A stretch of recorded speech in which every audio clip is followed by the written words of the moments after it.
There's no feeling more intense than starting over.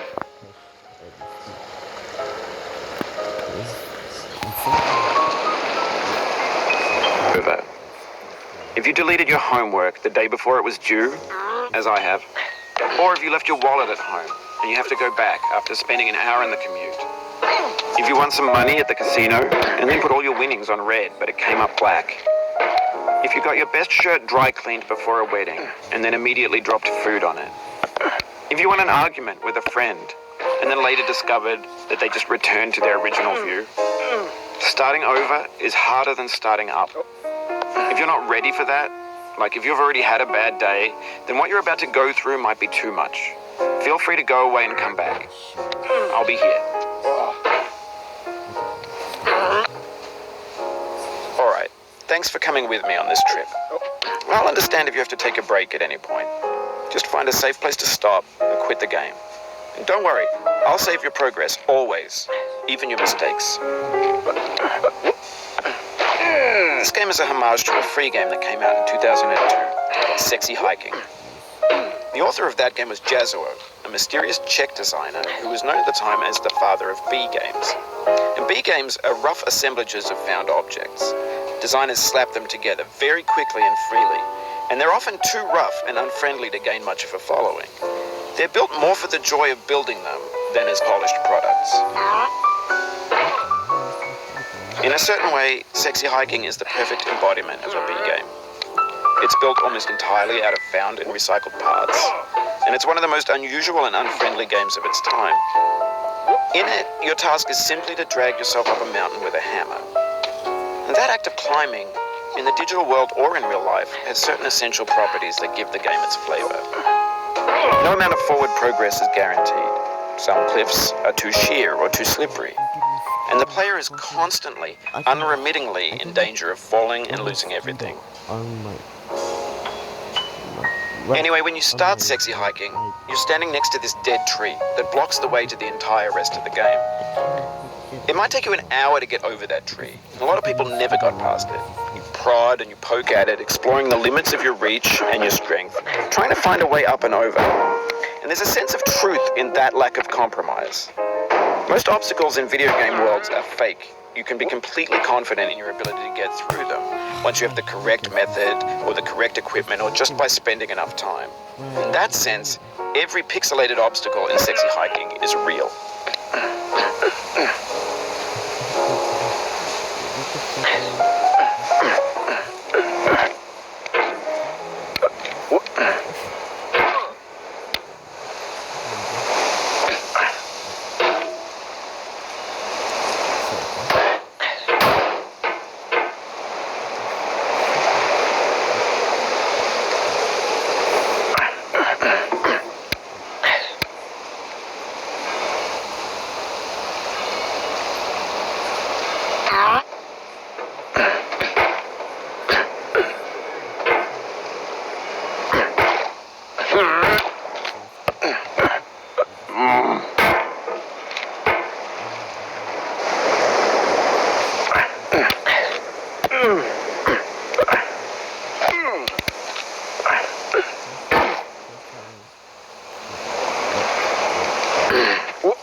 The obstacles in Sexy Hiking are unyielding, and that makes the game uniquely frustrating. But I'm not sure Jazuo intended to make a frustrating game. The frustration is just essential to the act of climbing, and it's authentic to the process of building a game about climbing. A funny thing happened to me as I was building this mountain. I'd have an idea for a new obstacle, and I'd build it, test it, and it would usually turn out to be unreasonably hard. But I couldn't bring myself to make it easier. It already felt like my inability to get past the new obstacle was my fault as a player rather than as a builder. Imaginary mountains build themselves from our efforts to climb them. And it's our repeated attempts to reach the summit that turns those mountains into something real.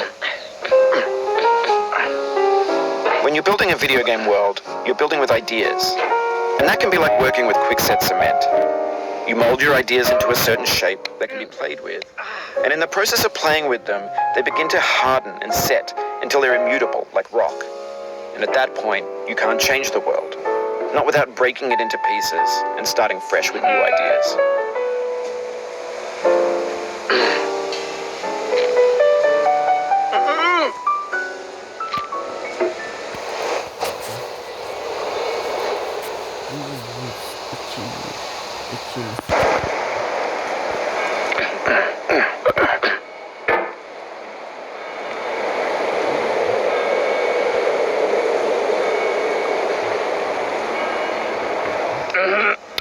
For years now, people have been predicting that games would soon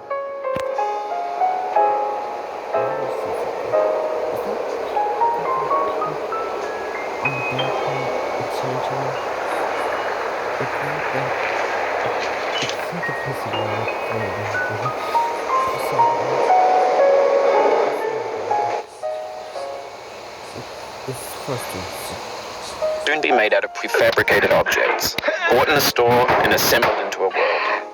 And for the most part, that hasn't happened, because the objects in the stores are trash. I don't mean they look bad or that they're badly made, although a lot of them are.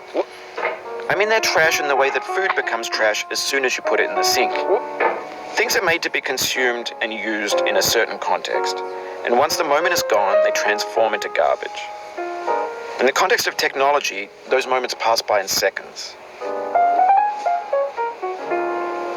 Over time, we've poured more and more refuse into this vast digital landfill that we call the internet. It now vastly outnumbers and outweighs the things that are fresh and untainted and unused. When everything around us is cultural trash, trash becomes the new medium, the lingua franca of the digital age. And you could build culture out of trash, but only trash culture. Be games, be movies, be music, be philosophy.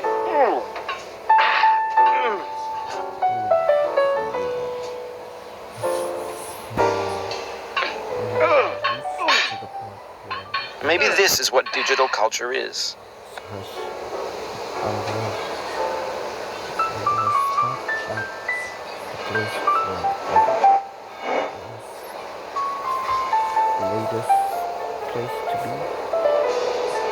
A monstrous mountain of trash, the ash heap of creativity's fountain. A landfill with everything we ever thought of in it. Grand, infinite, and unsorted.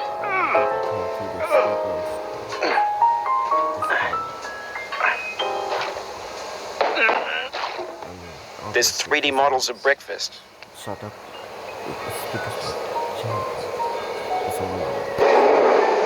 Gen X's fanfic novels, scan magazines, green screen Shia LaBeouf, banned stuff scenes on LiveLeak.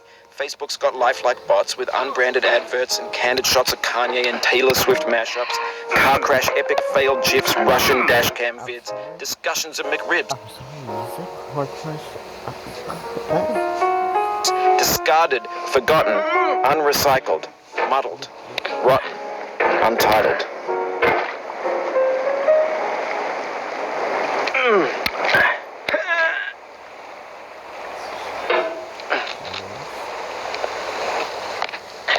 So yeah,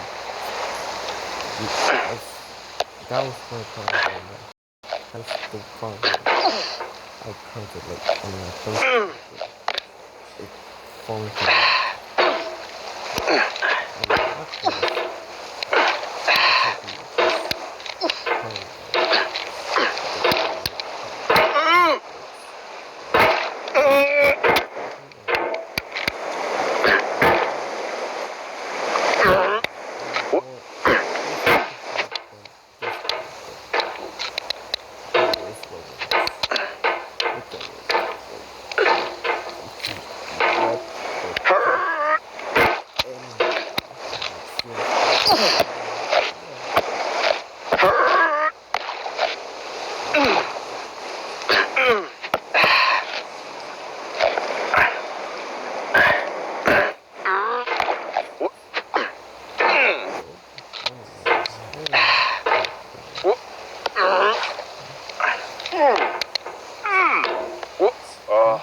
You just lost a lot of progress.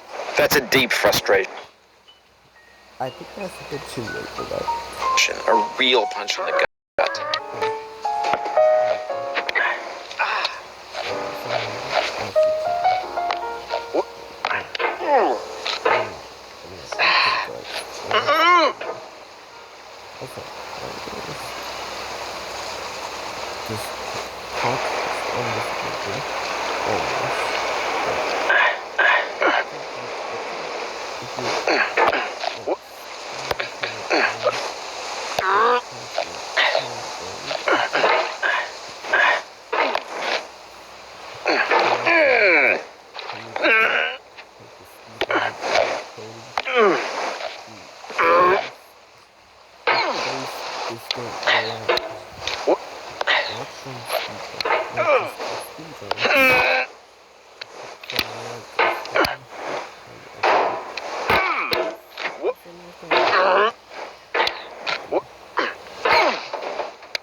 Like a million.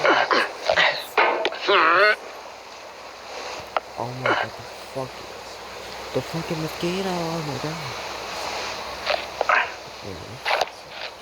Oh my god, a fucking mosquito.